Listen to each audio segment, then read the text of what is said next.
Yo, what is going on, everybody? It's your boy Gripper back here with another video for you guys today. And in this video, we're going to be talking about a huge tops theory that has some more truth to it than you would think. Definitely has some more truth to it than you think.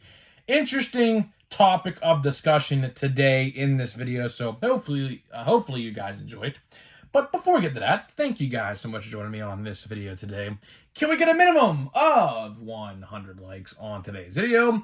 As that is the best way you can help me grow this channel is by hitting that like button. And speaking of growing the channel, we're doing a giveaway. We're giving away hobby packs of Series 2.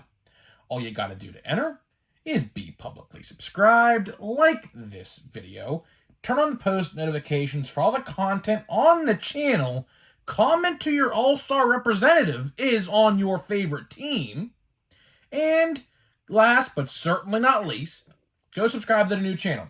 Go subscribe to Grip and Rip Baseball. Link for that channel is in the description of this video.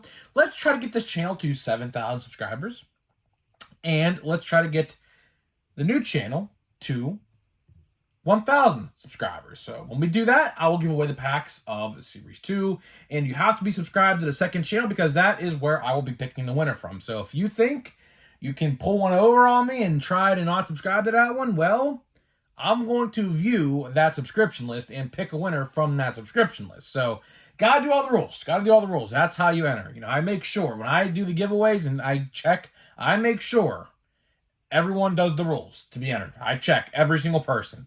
And if that person who I pick doesn't do all the rules, I go to the next person. So hopefully you guys participate, as I am going to be trying to upload a lot of videos on that channel really soon. I have a lot of topics I want to talk about in mind. All-star selections, all-star snubs, who I thought should have been in the all-star game and is not going to be. Trade deadline rumors, trades that are going to happen, you know, buyers, sellers, you name it. I'm going to discuss it all very soon. So hopefully you guys do like that channel because I really want that channel to get off the ground. I really would like to upload content pretty much every day or semi-regularly, like every other day on that channel. That would be definitely the goal, and hopefully that is what it's leading to. So there's that. And yeah, let's get into the topic of this video. Like I said a little bit ago, this one is definitely an interesting topic to discuss because another YouTuber made a video, and, you know, a subscriber to me pointed this out. So I was like, let's talk about it. Sure, why not? So we're going to be referencing Scotty B's card video, talking about how Topps is rigged, okay? And before anyone says anything, like, oh, how do you know Topps is rigged? Just let me explain. Because his video does a pretty good job of explaining it. Basically, he takes a box, I think it's called Sterling, and basically shows you how if you do well on the box, you're not really making any money because at the end of the day, those boxes are $1,000. And essentially, if you pull, like, there's two cards in there, right? So let's say if you pull two cards, one goes for 300, one goes for like 500, you're still losing $200, right?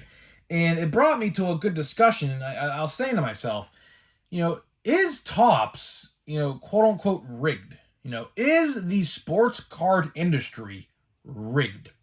And there's a lot of things we could discuss. There are quite a few discussion pieces we can discuss about said topic because there's a lot of rigging in my eyes and everyone else's eyes what has going on in the hobby. For example, he referenced this in the video, and I referenced this like a week ago or two, maybe 3 weeks ago now.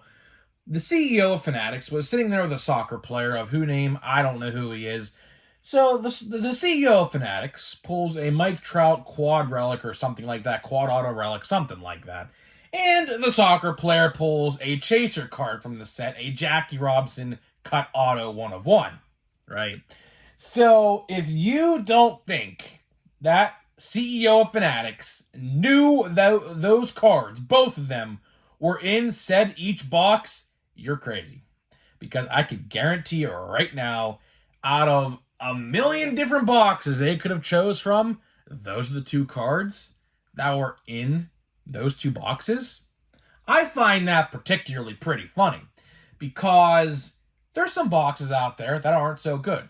Like examples, you can get, Scotty B showed it in this video, a David Wright. A David Wright. Now, I'm not saying David Wright's not collectible, but is that card a Jackie Robinson 1/1 or a Mike Trout? Absolutely not. See, that's all you need to know right there. That video, and like I said, go find that video on social media. It was a clear-cut marketing campaign to try to get you to buy those boxes because, of course, if my favorite soccer player can pull this card, so can I, right? That's what they were trying to get at there, but it really didn't work. Now, the soccer player said that was real. Listen, the soccer player may have not been in on it, but I can tell you one thing for damn sure. Absolutely damn sure. The CEO of Fanatics absolutely knew that those cards were in each box. Why is it so convenient that the soccer player got the Jackie Robinson, not the Fanatics CEO? Because it would have been a bad look on the hobby if he would have pulled it. But your favorite soccer player on your favorite team, although, I mean, Americans don't really watch soccer, but needless to say, he pulled it. That's a great campaign. That's a great commercial for YouTube and for YouTube videos and Facebook, Instagram, Twitter. Great, right? So, like, things like that, right? You know, the soccer player may have not been in on it, and he probably wasn't, just to get a real genuine reaction out of him. But just go watch the CEO of Fanatics reaction. You could tell it's so manufactured. And like I said in the video when we talked about it, I'm a pro wrestling guy. You know, I have been watching pro wrestling for at least 12 plus years. Plan on going to WrestleMania in Philadelphia next April, so if you guys are in the area, we might do a meet and greet. I don't know. Just saying, just putting that out there in case you guys are interested in that. It might happen. And I could tell when a reaction is fake and a reaction is real. His reaction was absolutely fake. He was like, oh, wow. Oh, wow. Like, it's something like, you know, you could just tell that it was fake, right? So, you know, Topps being rigged, right? A lot of people accuse Topps and Panini, for that matter, which we'll talk about here in a minute, of being rigged, particularly sports card breakers, right? In particular, one particular company, which I will not name because they get upset, I guess, if you name them in a video. But they tend to pull a lot of one-on-ones, okay? Is it a coincidence? Maybe. Does Panini know where these cards are going? Probably. Does Topps know where these cards are going to? Probably. Like I said in the video probably about a month ago. There is probably a way. I don't know how this is possible, but I guarantee you there is definitely a way to where they scan like a code on the box, like the UPC code or something. I don't know if this is possible or not, but I guarantee it's something like this is. You scan it, and it will tell you every single card if there's a parallel, a hit, an autograph, a relic in that said box. Just by scanning the barcode. Maybe, I don't know. But something like that definitely exists. I don't know with how advanced technology has become in 2023. It's hard to say. But I can guarantee you there is 110% something on the lines of that in these industries in where you can do that. I don't know. But to reference Scotty B's video again, like I said, check this out for yourself. It was a very, very good video. I enjoyed watching it. It's like 13 minutes. I enjoyed watching it because it's very analytical, and I'm all about numbers, and I like that. It's hard data. You can't change numbers. You just can't. Facts are facts. That's it, right? And like I said, in the video, he pointed out the price of sterling just a few years ago. Sterling boxes were like $500, right? And now they're $1,000. So he points out a great point in the video. Even if you get two great cards, which of course is very few and far between. I think he said there's like 4,000 or so boxes of this said product made. So the chance of you actually making your money back, I think he said it was like 8%. 8% out of the 100%, which is 4,000 boxes is what we're referring to, the percentage, right? So to answer your question in light, is Topps rigged? Probably. Yeah, it is. It is. Because, of course, their goal is to make money back. Obviously, that is any company's goal. Any company out there that you ask, Walmart, I don't know, Target, I don't know, Mattel, the WWE action figure company, Marvel, Disney, you name it. All they want to do is make money. That's their mission statement. Every single company wants to make money. So it's not, of course, out of the ordinary that Topps wants to make money. Hell, if I was a sports card company, I would want to make money too, because of course, why would I be here if I didn't want to make money, right? Things like that, right? But there's a fine line that people shouldn't cross, and it's safe to assume that Topps has definitely crossed the line when it comes to stuff like this. You know, like for example, perfect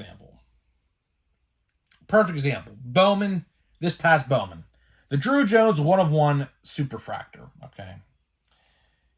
Do you not think Topps knew where that went? Do you not think they had some sort of tracking device on that case that knew exactly where it was going? Now, I don't know how they figure out where it's going. I don't think they randomly just pick a spot on the map and say, yeah, it's going here. But they know it definitely when it gets shipped out to wherever it does. In this place, I believe it was only a couple hours away from me. That's the crazy thing. Like, it was pulled in Ohio. The Drew Jones 1/1 was pulled in Ohio. That's only about a 2-hour drive for me. So that was pretty insane. But I mean, I would never drive 2 hours for a box of Bowman in my life. So it was never going to happen regardless. But still, right? At the end of the day, they knew where that card was going. So to say that Topps is rigged, see, can we go as far as saying that? I think so. I think we can. But at the end of the day, here's how I like to describe sports cards, and you can agree with me this, I guarantee it. It's like a slot machine. You know, buying boxes of cards is literally a slot machine. It is a legal form of betting. That's the best way I could put it. You know, some boxes you'll get are absolutely juiced. On the other hand, some boxes, let's say, for example, you buy a box. Perfect example. I'm opening a box of Series 2 Hobby Box right now on the channel. You guys know because you've been watching, right? What if I told you I didn't pull one single numbered card yet? And yes, that is the truth. I did not pull one singular, and I have 6 packs left. So out of 24 packs, I have opened 18. I have not pulled one singular paralleled card yet in 6 packs left of the Hobby Box. Now, another box I could open, for example, that's another Series 2 Hobby Box. It could have a gold, an orange parallel, and a couple silver foils. Obviously, it's a slot machine.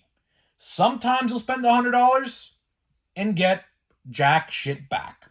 That's just how it works. On the other hand, you can get a box and get at least some money back. But the odds and likelihood of you ever making your money back completely are slim to none. But we could use another example.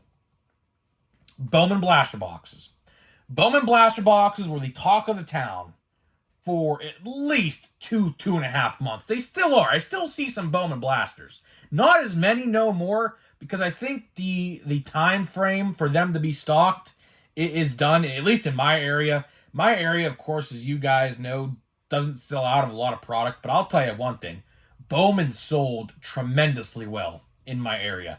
I don't even see it no more. Like you know, I go to at least 11 or 12 different Walmarts and Targets combined a week. And I haven't seen a blaster box of a blaster box of Bowman in quite some time. So getting back to my point, Bowman was the talk of the town for at least 2 months. And this is probably the best example I can give.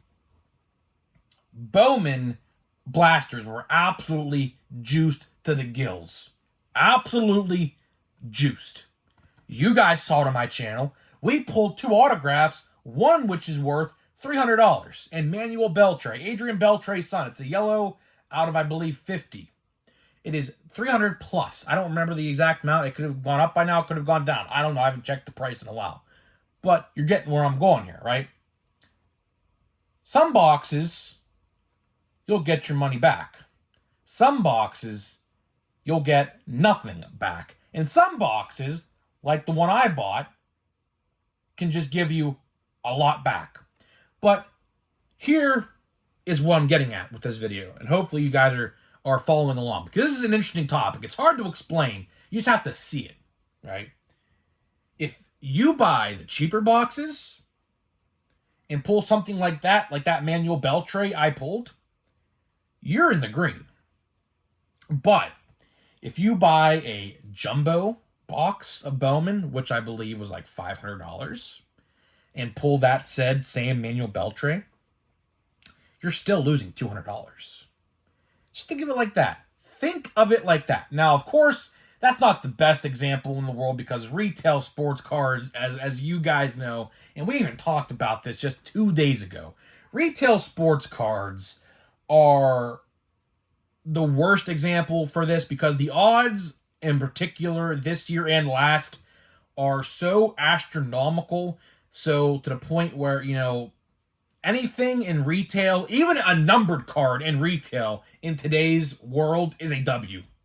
Think of it like that. If you pull a gold in a blaster box or a hanger box or whatever, consider that a W, because 9 out of 10 boxes you will open, particularly Series 1 from this year, ain't going to contain nothing in. But to wrap this video up here and to try to explain this to the best of my ability, sorry if this video is all out of whack, but, you know, it's just something you have to see at the end of the day, rather than talk about. But Topps being rigged, there is very much a lot of truth to that. I'm not denying that at all. Anyone out there can think the way I do. It's a very, very valid reason and philosophy to think. Is Topps rigged? And we can go as far as saying it's Panini rigged, because they do the same stuff, right?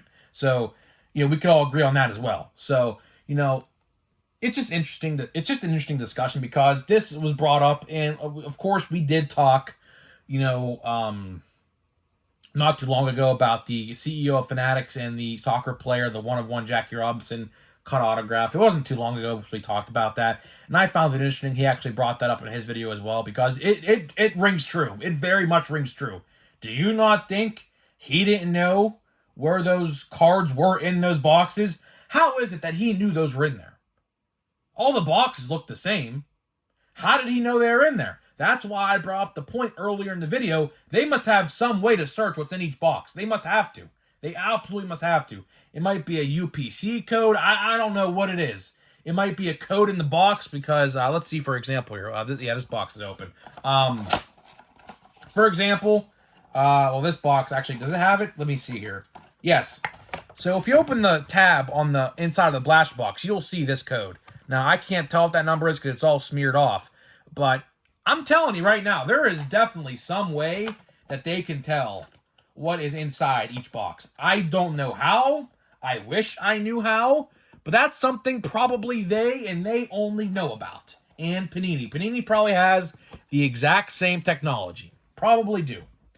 But it's just something interesting to talk about, because it's, you know, the discussion is making the rounds again in the hobby. And it's a very good discussion. It's a very, very good discussion, because, you know, people like us who spend all of our time, most of our time in the hobby, you know, talking about this, you know, we like to be in the know, right? We like to, you know, educate ourselves on this kind of stuff. So, you know, I thought it was a good discussion point. You know, it may not be the best video, because, of course, I was all over the place, and I apologize for that. But, you know, it's really hard to explain. This type of stuff is really hard to explain. It really is. So, hopefully you guys did enjoy it. And to talk about retail, we're going to open 2 boxes today. So, we're going to open a Series 1 pack, and we're going to open the dreaded Series 1. You know, this is actually the first time I'm ever opening one of these, by the way. So this can go great. This can go terrible. I don't know. But I always appreciate when they put the odds on the back of the box like they don't do now. And I find it ridiculous how this is the case. Let's see. Rainbow Foil 1 and 2. Golds 1 and 15. Yeah, so Rainbow Foil, you know, I don't know. Royal Blue 1 and 3. Vintage Stock 312. The likeliness of us pulling anything in this box is minuscule. But you know what? We're going to do it anyways. I completely forget the top rookies besides Harris and Adley in this set. So it's going to be interesting to refresh ourselves on this set, because I haven't looked at this set in quite some time. But as you see here, the cross section, probably nothing. Probably nothing. And this is a good, good discussion, because this box absolutely rings true with what we were talking about in this video. So that's why I wanted to open one of these boxes. We'll open Series 2 last. Because, of course, Series 2 is the newest and best product for the time being. So let's see here. I don't know. I bought these on Steel City. I actually pre-ordered it. I remember. I actually pre-ordered these after I saw the checklist for Series 1, thinking they'd be good. But, yeah, boy, I was wrong. Boy, I was wrong. So, yeah, this is a Series 1. Graham Ashcraft, that's a decent one. He's had a decent season for the Reds. Zach Thompson. I'm not going to flip these up and around. I'm just not going to do it. Bobby Witt, Mark Appel, Vogelback. I'm trying to read these names upside down. It just doesn't work. It just doesn't work at all. But, yeah, this is probably the last time you see Series 1 on the channel. I mean, I do have, like, 9 other hanger boxes left of this. I don't know why. Don't ask me why. I just don't ask. But, yeah, we'll definitely be getting into Chrome. I'm just trying to pass the time until Chrome. Because there is really, like, Series 2's out. Sure, Lisa Rise. That's a pretty cool card. So here we go. Stars of MLB. So, yeah, look. This is, I believe, I mean, I don't know how they worked in Series 1, but this looks like this is all we're going to get in this. So, well, we have a Chrome, I guess. We have a Chrome Byron Buxton. We have a Silver Foil Herman Marquez, who I believe had just Tommy John surgery. Riley Green, that's not a bad one. Jazz Chisholm is not a bad one. Arnold Acuna and Alex Bregman. And we have, oh, okay, cool. You know what? You guys know I'm a Pirates guy. I mean, literally this whole table's full of Oneil Cruz stuff. You know what? For my sake, decent. I'll take it. I actually don't have that card because I think I pulled one of those in a hobby box, and it was, I believe, Acuna maybe? I don't remember. It was forever ago. So let's see here. Let's see if we can get a rookie. Travis Swaggerty, that's a Pirates rookie. So this box, I mean, to the average collector, I mean, you would probably think this is a dud. And to that, I would say you're correct. This box, outside of my personal collection of Oneil Cruz, and I just throw the cards everywhere. Outside of my personal collection for Oneil Cruz, yeah, you could say this box is a dud. You can. You can go on a limb and say that, which I don't blame you, because in my eyes, I think we got, well, I mean, depending on who you ask, the Riley Green card's not bad. The Acuna Stars of MLB is not bad, but again, it's not Topps Chrome. If this was Topps Chrome, we pulled out Acuna, I'd be, I would be celebrating, because obviously I'd be like literally $20 in value. Let's open Series 2 now. I think Series 2, in terms of value, is way better than Series 1. I think so. I really do think so. And I think, oh my God, look at this. Look at this. Look at this. Look at this. Right out of the box. Right out of the box. Look. Unbelievable. Unbelievable. And we do have a relic in here, so hopefully the relic's not damaged. So, let's see. That card looks fine. Connor Joe. Josh Harrison. Eovaldi. Our relic is David Ortiz. Wow. That's actually not a bad one. That is actually not a bad one. I will take that any day. I would take this over any active player, because 9 out of 10, you're getting an active player. Relic and David or Luis Ortiz. That's a cool one. So you know what? I will gladly take that. I'm not a Red Sox fan, but I will take that any day over an active player, because he's a Hall of Famer. So I will take that any day. Is the card in good condition? Yes, it seems to be in good condition, thankfully, because, of course, I would not want that card to be damaged. Of course, he's a Hall of Famer, so that's a nice one. So, guys, let me know what you think about this discussion. Sorry if it was all over the place. I tried to do my best to discuss it. I had some people, and a subscriber even asked me, to do a video about it. So I tried. I tried. It is what it is. Some boxes you'll get your value back. Some boxes you won't. But because Topps increased the price, it's going to make it a lot harder for you. So hopefully you guys did enjoy this discussion. Tried my best. But tomorrow, I don't know. I think not tomorrow, but we do have a Topps release out this week. We do have a Topps release. Topps Finest comes out this week. So, yeah, we will definitely be making a video about that. I think it comes out on Friday. So Thursday we'll be making a video about it. So tomorrow we'll be back with another video as usual, and I'll see you guys in the next video.